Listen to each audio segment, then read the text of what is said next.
और मैं हूं आपके साथ नीतू गुप्ता। लोकसभा सदन की कार्रवाई इस वक्त शुरू हो गई है, दिखाते हैं आपको।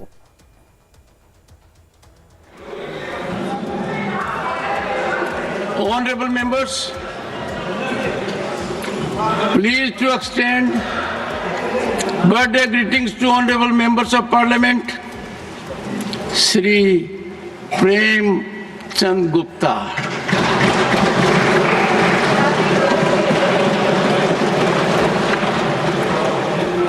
Shri Naresh Bansal,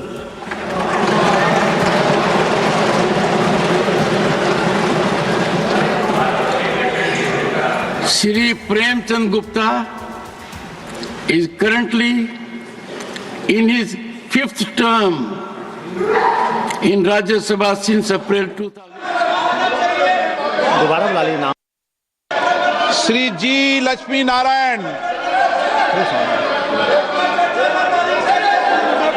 माननीय सदस्यगण, एक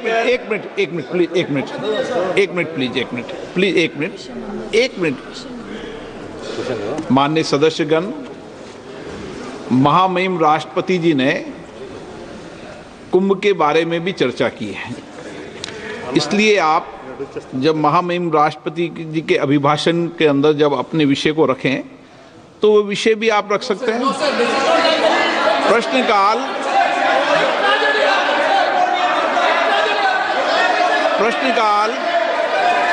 प्रश्नकाल सबसे महत्वपूर्ण समय होता है, माननीय सदस्यों का समय होता है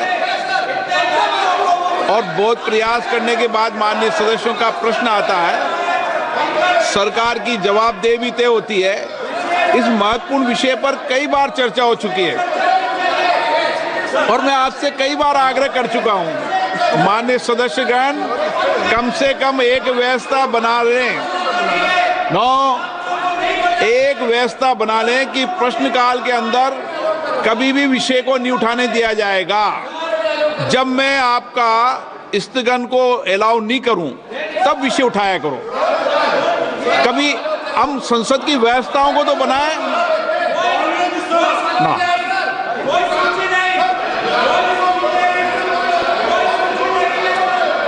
आप सदन नहीं चलाना चाहते, चर्चा नहीं करना चाहते, माननीय सदस्य। So thank you, Speaker sir.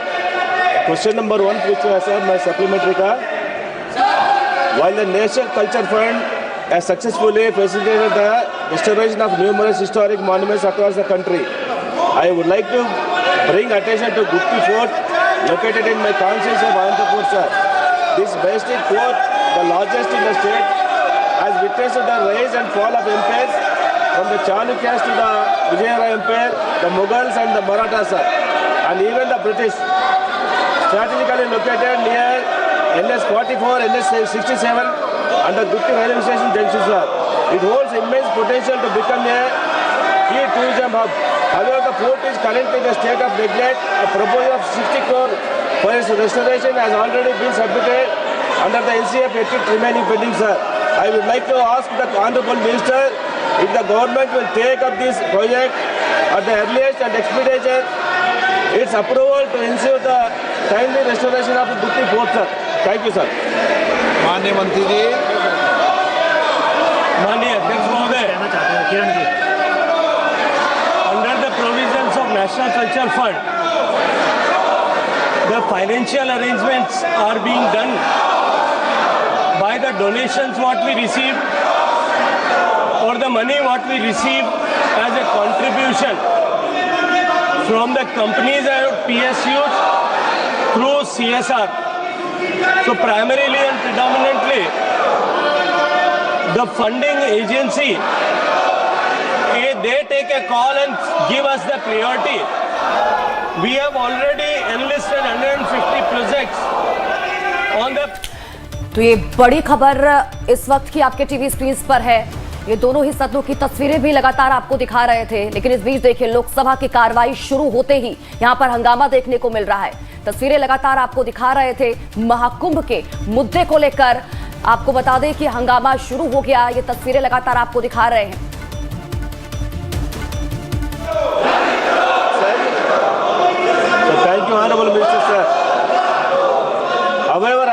to bring to your attention that the issue extends beyond Gutti Fort alone, sir. There are 20 other proposals from Andhra Pradesh that are also awaiting approval under the National Culture Fund for the preservation, protection and promotion of the historical monuments, sir. Honorable Speaker ji, it is concerning to note that in the last 5 years, not a single project from Andhra Pradesh has been approved under the NCF. I kindly request the Honorable Minister to provide clarity on the reason behind the delay in processing these proposals, sir, and the steps being taken to ensure their timely approval and restoration, sir. Thank you, sir. माननीय अध्यक्ष महोदय, जैसा मैंने निवेदन किया पहले प्रश्न का उत्तर देते हुए भी, मैं एक बार फिर दोहराना चाहता हूं कि नेशनल कल्चर फंड के 150 जो ऐसे मॉन्यूमेंट्स की सूची हमने ऑलरेडी वेबसाइट पर प्रकाशित की है, उसमें 21 ऐसे प्रोजेक्ट आंध्र प्रदेश स्टेट के हैं। सामान्यतया एनसीएफ में कोई कंपनी सीएसआर देने वाला पीएसयू या कंपनी जब कभी किसी पर्टिकुलर प्रोजेक्ट के लिए सीएसआर देने के लिए आग्रह करता है तो हम उसके लिए इसको कंसीडर करते हैं। अभी हमने डीपीआईटी को के साथ में बैठक करके सारे पीएसयू से आग्रह किया है कि वो कुछ धनराशि उपलब्ध कराएं। जब भी धनराशि उपलब्ध होगी किसी इस पर्टिकुलर इन प्रोजेक्ट्स को प्रायोरिटी करते हुए तो हम निश्चित रूप से उसको कंसीडर करने का प्रयास करेंगे। माननीय B Ramesh ji, Fund has proposed for water channelling and strengthening of Buddhist rock cut, stirrups and repairs of caves and their use of structural charlia with 3 crore cost estimate. The project proposed also provides for a public amenities and landscape of gardens. Kindly, Minister, Honorable Minister has to say on this. फिर मैं वही निवेदन करूंगा कि हमने उसको सूचीबद्ध किया है, उस पर धनराशि उपलब्ध होने पर निश्चित रूप से उस पर कार्रवाई की जा सकती है। किरण रिजिजू जी, आप संसदीय कार्य मंत्री जी। सर, आज उम्मीद किया था कि अच्छा से पार्लियामेंट का क्वेश्चन आवर चलेगा। माननीय अध्यक्ष जी, आपने बार बार अनुरोध किया है, बार बार आग्रह किया है हमारे विपक्ष के साथियों को कि प्रश्नकाल को डिस्टर्ब ना करें, और ये प्रश्नकाल मेंबर का होता है, सरकार को सवाल पूछना होता है। आप लोग सरकार को सवाल नहीं पूछ के सदन को इस तरह डिस्टर्ब करना अच्छी बात नहीं है। अब जनता आपको सवाल पूछेगा कि आप सदन में क्यों आए हैं। आपके आग्रह करने के बाद भी इस तरह का डिस्टर्बेंस करना ये अच्छा नहीं है। सरकार की तरफ से मैं खंडन करना चाहता हूँ। बाकी जो भी बोलना चाहते हैं वो राष्ट्रपति का अभिभाषण पर सब बोल सकते हैं। ये पहला दिन इस तरह का ये नजर यहाँ पे जो अपोजिशन मेंबर्स ने जो हरकत किया है ये ठीक नहीं है। मैं सर इसका खंडन करता हूँ। श्री राम शिरोमणि वर्मा, प्रशांत पोडले, मल्लू रवि। क्वेश्चन नंबर 2, श्री सुश्री कंगना रनौत,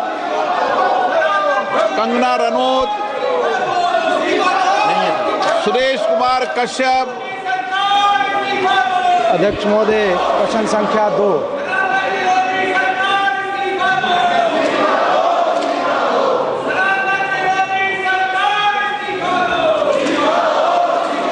एक विवरण थोड़ा बदल दीजिए।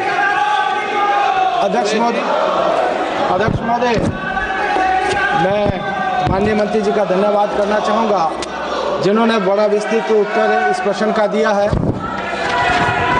माननीय प्रधानमंत्री जी के नेतृत्व, श्री नरेंद्र मोदी जी के नेतृत्व में देश के लिए जो नवीन बजट 2025-26 प्रस्तुत किया गया है, इसमें समाज के प्रत्येक वर्ग का ध्यान रखा गया है। मैं माननीय वित्त मंत्री जी का धन्यवाद करना चाहूँगा कि जो बजट आपने प्रस्तुत किया है इस देश को एक नई दिशा और दिशा देने वाला बजट है और देश के विकसित भारत के संकल्प को पूरा करने वाला बजट है। मैं आपके माध्यम से माननीय मंत्री जी से जानना चाहता हूं कि क्या कॉरपोरेट कर की दरों में कमी से निजी क्षेत्र के निवेश में प्रभावी वृद्धि हुई है, और अगर ये वृद्धि हुई है तो कितनी वृद्धि हुई है, किस हद तक वृद्धि हुई है, मैं माननीय मंत्री से जानना चाहता हूँ। अध्यक्ष जी, मैं आपके माध्यम से सदन को अवगत कराना चाहता हूँ कि घरेलू कंपनियों को वैश्विक स्तर पर प्रतिस्पर्धा बनाने के लिए, नए निवेश को आकर्षित करने के लिए और रोजगार के लिए अवसरों को उत्पन्न करने के लिए कुछ विशेष कंपनियों को टैक्स में छूट दी गई। इन टैक्स छूटों में देश की आर्थिक गतिविधियां और बढ़ी हैं। उदाहरण के तौर पर अगर देखें तो विनिर्माण क्षेत्र में कंपनियों की संख्या के निर्धारण पर 2022-23 में जहां 2,838 से बढ़कर निर्धारण वर्ष 2024-25 में 3,644 हो गई है।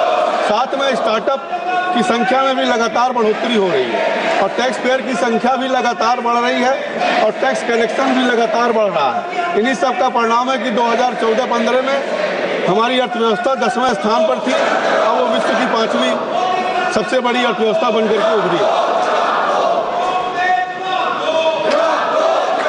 Honourable member Shri N K. Premachandran ji, N K. Premachandran ji, आप मुझसे कहते हो मुझे महत्वपूर्ण सवाल पूछना है, सीट पे नहीं बैठते हो, ये तरीका ठीक नहीं है आपका।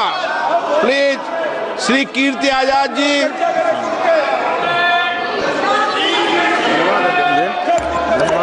बहुत ही महत्वपूर्ण प्रश्न है। मैं ये जानना चाहता हूं कि क्या ये सच नहीं है कि पेट्रोल डीजल के दाम आसमान छू रहे हैं और सरकार ने खाने पीने पर 18% GST लगाई हुई है।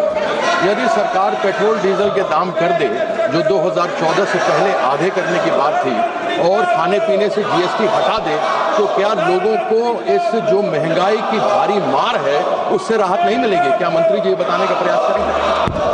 माननीय अध्यक्ष जी, माननीय सदस्य ने GST की बात किया और इसका निर्णय कहीं ना कहीं GST काउंसिल लेती है, जो एक संवैधानिक संस्था है। और मैं माननीय सदस्य को बताना चाहता हूँ, GST काउंसिल की बैठक में बंगाल के भी मंत्री उसमें रहती हैं और सबके सर्वसम्मति से निर्णय होता है। माननीय सदस्यगण, अगर आपको देश की जनता ने नारेबाजी करने के लिए और प्रश्नकाल को स्थगित करने के लिए भेजा है तो आप यही काम कीजिए, और अगर सदन चलाना चाहते हैं